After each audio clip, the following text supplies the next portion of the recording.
And actually, a similar thing happened in it's a very, very popular experiment called the Stanford prison experiment. And what happened here was, they did a study where they had 24 students. Half were made prisoners and the other half were made prison guards.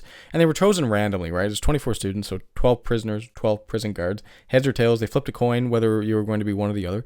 And they put them in a prison environment. Like literally, they gave them cells. They gave the prison guards uniforms and big shady glasses, and they were put into this prison environment. And what actually happened was just absolutely shocking. This happened, I think, in 1971. The prison guards began abusing the prisoners. They began demeaning them, treating them poorly. Now think about this. These people knew. The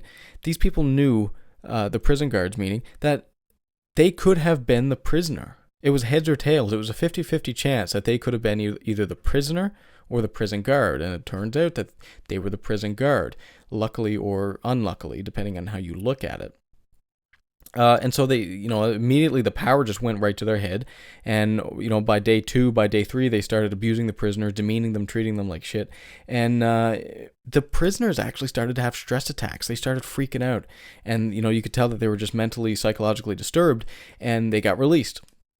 And even though there was a professor, of course, a professor oversees every study. The professor was overseeing the experiment, and he was blinded by the power as well. He was looking at this, and he was like, wow, look at all this. He was so absorbed into what this was displaying psychologically that he didn't even think about the ethics of it. And basically, the study originally was going to be for 14 days. It lasted 6. So it got so bad, it got so terrible, where they had to shut it down. They said, this is enough. This has gone on too far. It got to the point where they would bring the prisoners to the bathroom with their hands, behind their back, handcuffed, and bags on top of their heads. And they would lead them to the bathroom in a line, and they would use the bathroom, and they would bring them back to their cells. They would force them to do push-ups. It was insane. And it's definitely worth some research. If you haven't heard about that, again, that's the Stanford prison experiment.